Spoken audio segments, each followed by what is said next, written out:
रणदुल्ला खानाच्या मृत्यूनंतर शहाजी राजांचा हेवा करणाऱ्या मुस्तफा खान, अफजल खान यांच्यासारख्या सरदारांनी शहाजी राजांच्या विरुद्ध मोहम्मद शाह आदिल शहाचे कान भरायला सुरुवात केली. इकडे शिवाजी महाराजांनी सुद्धा आपल्या स्वराज्य निर्मितीच्या कार्याला सुरुवात केली होती.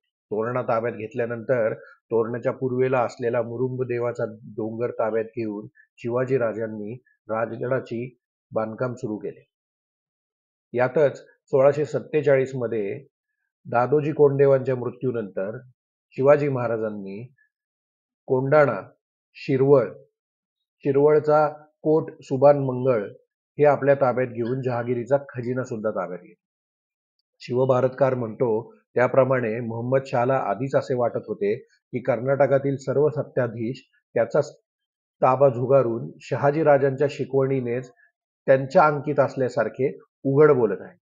या सगळ्याचा परिणाम होऊन 25 जुलै 1648 या दिवशी मोहम्मद शाह आदिल शहाच्या आज्ञेवरून गाफील असलेल्या शहाजी राजांना मुस्तफा खान, अफजल खान, बाजी घोरपडे, मंबाजी भोसले यांनी दगलबाजीने कैद केले.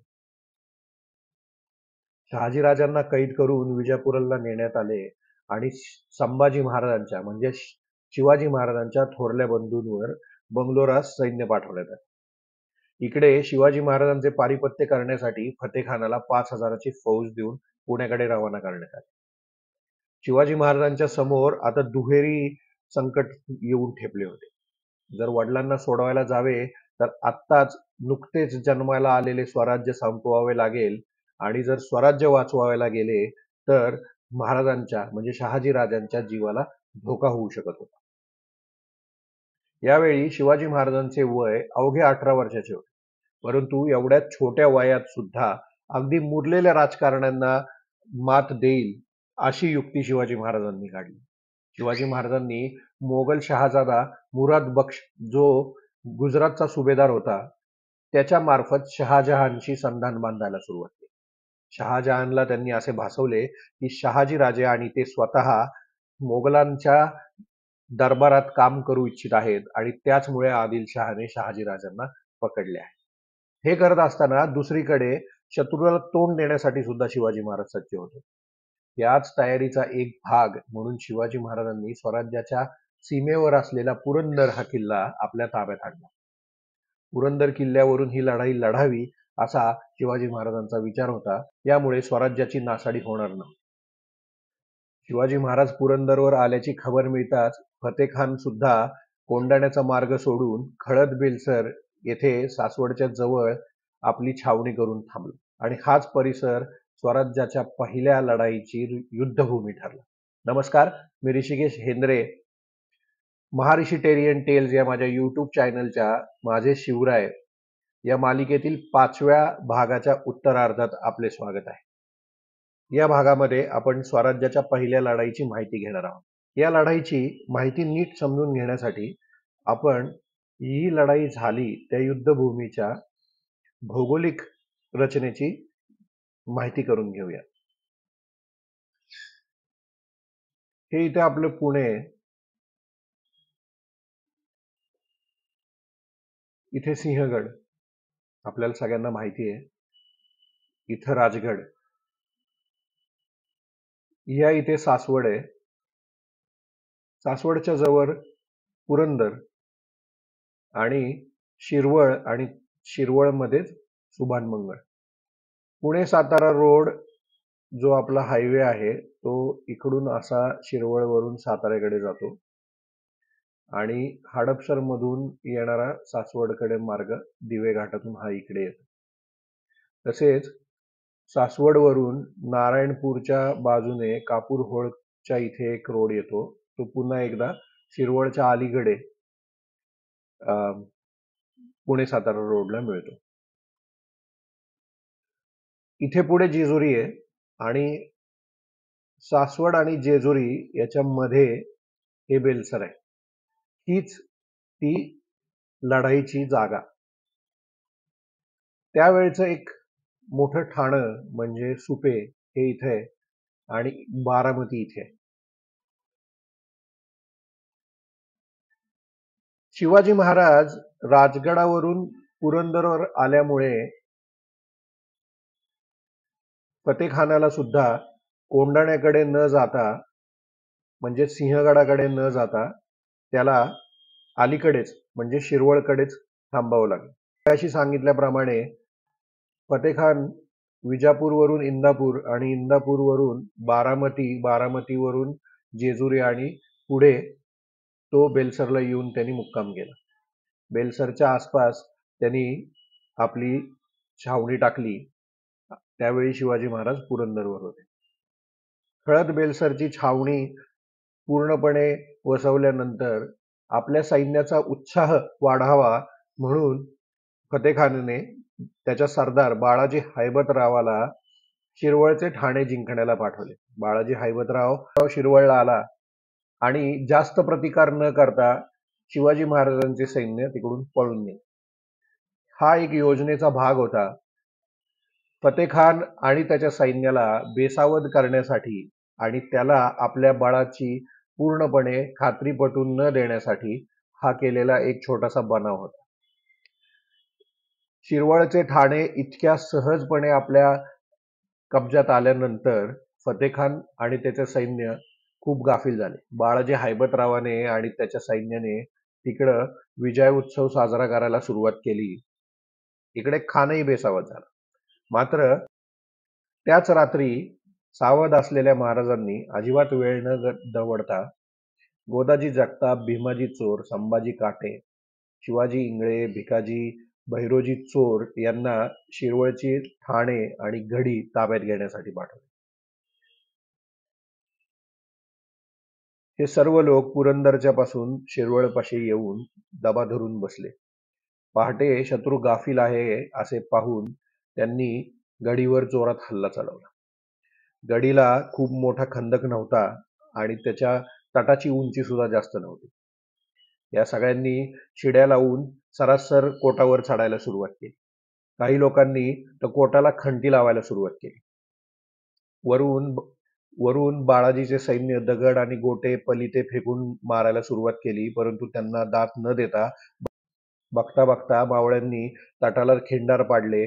कावजीने वेस फोडली आणि महाराजांचे सैन्य आवेशामध्ये तटामध्ये घुसले. आता तिथे हमरीतुमरीची लढाई सुरू झाली, परंतु हैबतरावाचा तिकडे टिकाव लागेना. कावजीने हैबतरावाला ठार केले आणि त्याचे सैन्य शरण आले. आता मराठ्यांनी आपला मोर्चा पुरंदरला वळवला. त्याच रात्री शिवाजी महाराजांनी दुसरी तुकडी वीर बाजी पासलकर यांच्या नेतृत्वाखाली हल्ला करण्यासाठी पाठवली. या तुकडीने रात्री बेसावध असलेल्या खानाच्या छावणीवर हल्ला करायचा, जमेल तेवढे नुकसान करायचे आणि छावणी जशी युद्धाला सज्ज होईल तेव्हा आपले नुकसान न होऊन तिकडून रात्रीच्या अंधारात पळून यायचे ही योजना होती. या झटापटीमध्ये जेव्हा बाकीचे सैन्य लढाई करण्यामध्ये गुंतली होती त्याच वेळेस निशाणाच्या तुकडीने सुद्धा मध्ये भाग घ्यायला सुरुवात केली आणि ज्यावेळी परत जाण्यासाठी शिंगे वाजू लागली त्यावेळी निशाणाच्या तुकडीला शत्रू सैन्याने घेरले होते. हे पाहून बाजी जेदे पुढे सरसावले आणि त्यांनी निशाण आणि जखमी झालेल्या स्वाराला आपल्या घोड्यावर घेतले.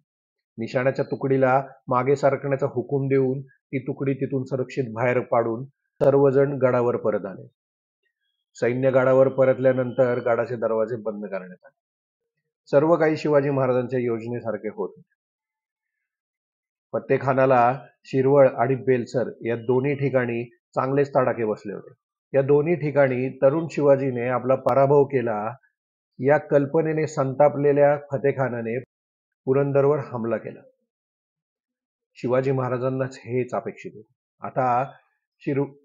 आता फतेखानाचे सैन्य पुरंदरच्या पायथ्याशी आले आणि वरतून जोपर्यंत ते मारायच्या टप्प्यात येत नाहीत, म्हणजेच जोपर्यंत बाण किंवा वरून टाकलेले दगड हे त्या सैन्याला लागणार नाहीत तेवढ्या अंतराच्या आतमध्ये सैन्य येईपर्यंत वरचे सैन्य अगदी शांत बसले.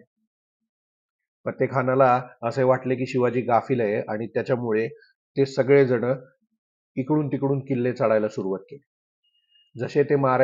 जसे सैन्य आपल्या माऱ्याच्या टप्प्यात आले तसे वरून मावळ्यांनी दगड, बाण, भाले याचा हमला करायला सुरुवात केली. फतेखानाचे सैन्य वरच्या माऱ्याने आणि चढाईने दमले असतानाच शिवाजी महाराजांनी गडाचे दरवाजे उघडले आणि फौजेला बाहेर काढले. या आक्रमणामुळे आदिलशाही फौजेची दाणादाण उडाली. गोदाजी जगतापांनी अटीतडीच्या लढाईमध्ये मुसेखानाला ठार मारले. फतेखानही जखमी झाला. मुसेखानाची ही अवस्था पाहून फतेखान आणि त्याच्या सैन्याचं अवसानच गाळले. ते वाट फुटेल तिकडे पळायला सुरुवात केली. मराठ्यांनी आता त्यांचा पाठलाग करायला सुरुवात केली आणि त्यांना सासवडच्या पलीकडे पिटाळून लावले. या युद्धामध्ये फतेखानाचा मोठा पराभव झाला आणि शिवाजी महाराजांची फते झाली. या युद्धामध्ये बाजी पासलकर यांनी आपल्या प्राणाची बाजी लावली. त्यांना वीरमरण आले, परंतु स्वराज्याची पहिली लढाई यशस्वी झाली. या लढाईमध्ये बाजी पासलकर कामी आले. त्यांना मुलगा नव्हता, त्यामुळे शिवाजी महाराजांनी त्यांच्या देशमुखीचे वतन त्यांच्या भावाला कायम केले. बाजी पासलकरांचा नातू म्हणजेच मुलीचा मुलगा आणि कान्होजी जेधे जे शहाजी राजांबरोबरच कैदेत सापडले होते, त्यांचा मुलगा बाजी जेधे याने या हल्ल्यामध्ये निशाण सांभाळून आणले. निशाण म्हणजे कुठल्याही सैन्याची शान. निशाण हातातून गेल्यानंतर लढाई जिंकल्यावर सुद्धा नामुष्कीच होय. पण हे निशाण सोडून आणल्यामुळे महाराजांनी बाजीचे उदंड कौतुक केले आणि त्यांना सर्जेराव हा किताब दिला. त्यांच्याच बरोबर गोदाजी जगताप, संभाजी कावजी या लोकांचेही खूप कौतुक झाले. त्यांनीही खूप जास्त मोठा पराक्रम गाजवला होता. शिवाजी महाराजांनी लढाई तर मारली, परंतु शहाजीराजे अजूनही कैदेत होते. मागे सांगितल्याप्रमाणे शिवाजी महाराजांनी आणि मुराद बक्षाच्या मध्ये जो पत्रव्यवहार झाला, त्यामध्ये शिवाजी महाराजांची पत्रे आपल्याला मिळत नाहीत, पण मुराद बक्षाची आपल्याला पत्रे मिळतात. यामधील एका पत्रामध्ये जे 14 मार्च 1649 साली लिहिले आहे, त्यामध्ये मुराद बक्ष शिवाजी महाराजांना असे सांगतो की तुमचा वकील माझ्याकडे पाठवा, म्हणजे त्याचा मजकूर खातरजमा करून ते पत्र पंजाच्या सहित तुम्हाला पाठवण्यात येईल. म्हणजेच आजच्या भाषेमध्ये तुम्हाला अपॉइंटमेंट लेटर देण्यात येईल आणि पंजाच्या सहित असे पत्र म्हणजे सर्वोच्च बहुमान मानण्यात येईल. 14 ऑगस्ट 1649 रोजी सुद्धा त्यांनी एक पत्र पाठवले आणि तिथे त्यांनी सुद्धा अशाच रीतीने शिवाजी महाराजांना मनसब देण्याचे कबूल केलेले दिसते. त्याचबरोबर मुराद बक्षाने एक पत्र आदिलशहालाही पाठवले. आता संभाजी महाराजांनी बंगळुरात आदिलशाहीच्या फौजेचा पराभव केला होता. जर महाराज आणि दक्षिणेत संभाजी महाराज मोगलांना मिळाले तर आपण भयंकर कोंडीत सापडू शकतो, हे आदिलशहाने ओळखले. कर्नाटकात कुतुबशहाचा वजीर मीर जुमला याने सुद्धा मोगलांची बोलणी चालू केली होती. त्यातच मुस्तफा खानाच्या मृत्यूमुळे आदिलशहाची बाजू अजूनच कमजोर झाली होती. या सगळ्याचा विचार करून आणि संभाव्य धोका ओळखून आदिलशहाने शहाजीराजांना मुक्त करायचं ठरवलं. आपली प्रतिष्ठा कायम ठेवण्यासाठी बिनशर्त सुटका न करता राजांनी बंगळूर आणि कोंडाणा हे किल्ले आदिलशहाला परत करावेत, तरच सुटका होईल अशी अट घातली. त्याप्रमाणे शहाजीराजांनी संभाजीराजांना आणि महाराजांना खलिते रवाना केले. शहाजीराजांची सुटका करून त्यांना पूर्वीचाच मानमर्तब परत केला. शहाजीराजांची सुटका झाली तो दिवस होता 16 मे 1649. 25 जुलै 48 ते 16 मे 49 म्हणजे जवळपास 1 वर्ष शहाजीराजे कैदेमध्ये होते. यामधली आणखीन एक महत्वाची गोष्ट आपण लक्षात घेतली पाहिजे, ती म्हणजे कोंडाणा परत घेताना शिवाजी महाराजांनी ताब्यात घेतलेला पुरंदर, राजगड आणि त्याच्या आजूबाजूचा प्रदेश हा शिवाजी महाराजांकडे तसाच ठेवून देण्यात आला. त्याचमुळे या विजयानंतर स्वराज्यामध्ये वृद्धीच झाली. या विजयाचे मूल्यमापन करताना आपण महाराजांचे वय, त्यांची मनस्थिती ही लक्षात घेतली पाहिजे. दादोजी कोंडदेवांचा मृत्यू झाल्यानंतर संपूर्ण जबाबदारी शिवाजी महाराजांच्या अंगावर येऊन पडली होती. त्यांचे वय 18 वर्षाचे होते. एवढ्या मोठ्या संकटाला स्वतंत्रपणे सामोरे जाणं याची ही पहिलीच वेळ, कारण वडील कैदेत पडले होते. त्यांच्या जीवाला धोका होता. त्याच वेळी संभाजीराजांवर सुद्धा सैन्य पाठवले होते. अशा सगळ्या विपरीत परिस्थितीमध्ये शिवाजी महाराजांनी आपल्या कर्तृत्वाची चुणूक दाखवली आणि म्हणूनच समर्थ त्यांना अखंड स्थितीचा निर्धारू मानतात. आदिलशहाने शहाजीराजांची सुटका तर केली, परंतु त्याला शहाजीराजांवर आणि शिवाजी महाराजांवर अजिबात विश्वास नव्हता. त्यामुळे त्याने पुढील 4-5 वर्षे शहाजीराजांना विजापुरातच ठेवून घेतले आणि त्यामुळे साहजिकच शिवाजी महाराजांचे हात बांधले गेले होते. याच 4-5 वर्षामध्ये शिवाजी महाराजांनी आपल्या मुलखाची व्यवस्था लावणे, आपले बळ वाढवणे याच्यावर भर दिला. स्वराज्याचे सुराज्य करण्यासाठीची जी सुरुवात आहे ती इथूनच झाली. या पहिल्या रणसंग्रामामध्ये शिवाजी महाराजांनी आपले रणभूमीवरील आणि राजनीतीमधील कौशल्य सिद्ध केले होते. त्याचबरोबर आदिलशाही सेनेविरुद्ध मिळालेल्या अपूर्व विजयाने महाराजांनी आपल्या प्रजेचा आपल्यावरील विश्वास सार्थ केला. प्रजेच्या मनात अपूर्व असा उत्साह निर्माण झाला. या लढाईचे आणखीन एक वैशिष्ट्य म्हणजे शिवाजी महाराजांनी रणभूमी निवडण्याचा अधिकार प्रस्थापित केला. स्वतःला लष्करी दृष्ट्या सोयीची आणि शत्रूला अडचणीची युद्धभूमी निवड करून शत्रूला स्वराज्यात येऊ न देता, म्हणजेच स्वराज्याला तोषित न मिळता स्वराज्याच्या सरहद्दीवर त्यांनी शत्रूच्या मुलखात युद्ध केले आणि स्वतःच्या मुलखाची हानी टाळली. त्याचबरोबर शिवाजी महाराजांनी पूर्वंपार चालत आलेल्या defence is the best strategy, म्हणजेच बाह्य आक्रमकांनी आपल्यावर हमला करत राहायचा आणि आपल्या राजांनी फक्त बाहेरची आक्रमणं परतावून लावायची, ही जी स्ट्रॅटेजी होती ती बदलली. यातून व्हायचं काय, तर आपल्याला वारंवार जिंकत राहायला लागायचं. जर आपण जिंकलो तर आपले राज्य टिकणार आणि एका पराजयातून पूर्ण राज्य संपून जाणार, कारण आक्रमक ते राज्य ताब्यात घेत होते. शिवाजी महाराजांनी attack is best defence he strategy वापरायला सुरुवात केली. यामुळे झालं काय, तर विजयातून वाढणारे आणि पराजयातून टिकणारे असे राज्य निर्माण व्हायला सुरुवात झाली. सांगतो, म्हणजेच या सगळ्या प्रकरणामध्ये शहाजी राजांच्या सुटकेसाठी कोंढाणा जरी आदिलशहाला परत द्यावा लागला असला तरी सुद्धा आदिलशहाने पुरंदर, राजगड आणि तोरणा हे किल्ले आणि त्याच्या आजूबाजूचा जो प्रदेश होता तो शिवाजी महाराजांच्या ताब्यात तसाच ठेवला. म्हणजे ही लढाई सुरू व्हायच्या आधी शिवाजी महाराजांचे राज्य हे साधारण एवढे होते. लढाई सुरू व्हायच्या आधी शिवाजी महाराजांनी ताब्यात घेतलेला प्रदेश हा लढाईनंतर सुद्धा शिवाजी महाराजांच्या ताब्यात तसाच राहील. त्यामुळे आपण हे म्हणू शकतो की विजयातून वाढणारे आणि पराजयातून टिकणाऱ्या अशा स्वराज्य निर्मितीला सुरुवात झाली. आज इथेच थांबूया. पुढच्या भागामध्ये आपण जावळीमध्ये काय घडले त्याचा वृत्तांत पाहूया. नमस्कार. जय महाराष्ट्र, जय शिवराय.